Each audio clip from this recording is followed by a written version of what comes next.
So we've all gotten pretty used to chatbots like ChatGPT, right? You ask a question, it gives you an answer. It's simple. But what if AI could do more than just talk? What if it could actually act? Well, today we're diving into the next big evolution of AI. It's called Agentic AI, and yeah, it might just be your next coworker. And I'm not kidding, this isn't some far-off sci-fi idea. We're talking about a major shift, moving beyond AI as just a clever tool and starting to think of it as a proactive, contributing teammate. So, can an AI really work like a colleague? That's the big question we're going to unpack today. To make this real, let's just imagine for a second that we've hired a new AI intern. We'll call him Freddy. Now, Freddy's job isn't to write you a haiku or summarize an article. Nope. Freddy is here to handle a specific, multi-step business process. He's here to get work done. Now just look at this workflow for a second. Freddy isn't just doing one thing. He gets information, he checks it against a set of rules, he makes a decision, he takes different actions based on that decision, and then he documents everything he did.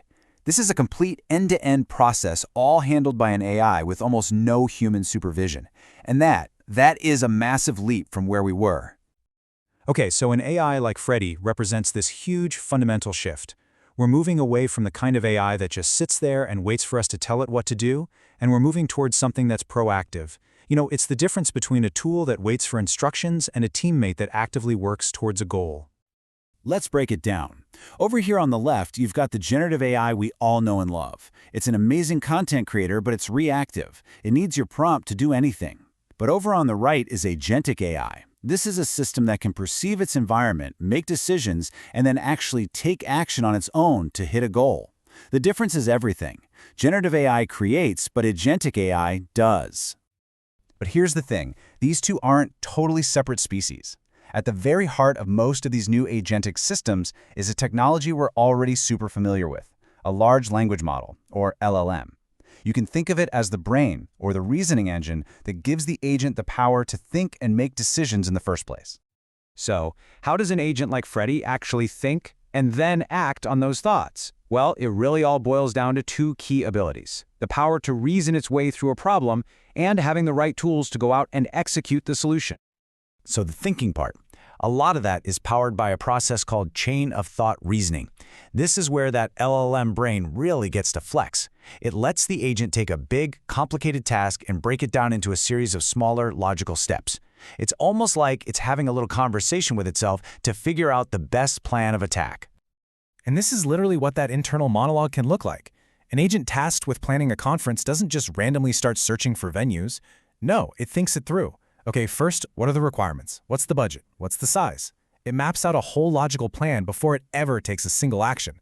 That's the thinking part right there. Okay, that's great for planning, but it brings up a huge question, right? What happens when the agent needs info that wasn't part of its original training? I mean, think about stuff that happened yesterday or private company data, like Freddy's specific invoice rules. How in the world does it get access to that external knowledge? Well, the solution basically comes down to two main strategies. On the left, we have RAG, which stands for Retrieval Augmented Generation. Think of this like having a librarian who, whenever you ask a question, sprints into the archives to grab the exact piece of information you need right when you need it. On the right, you've got CAG, or Cache Augmented Generation. This is more like giving the AI a small, hand-picked bookshelf to keep right at its desk. So RAG can access a massive library, but it takes a second to go get the info. CAG is way faster because the knowledge is right there, but it can only access the books you've already given it. It's a classic trade-off between scale and speed.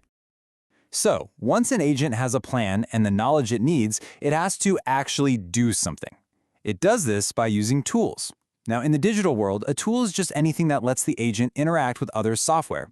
Sending an email, querying a database, or posting a message to Slack. And these connections are usually made with something called an API. For a long time, connecting every single tool required a custom, one-off integration, which is frankly a huge mess. But a new standard is starting to emerge called the Model Context Protocol, or MCP. And this analogy from our source material, it's just perfect. Think of MCP as a universal USB-C port for your AI. And here's why that's such a big deal. On the left, traditional APIs are like a junk drawer full of mismatched cables and keys. Each one is custom, and if anything changes, you have to call a developer to build a whole new one. But MCP on the right is like that one universal master key that's designed specifically for AI. It lets an agent just ask a program, hey, what can you do? And it instantly understands all of its functions. No extra coding needed.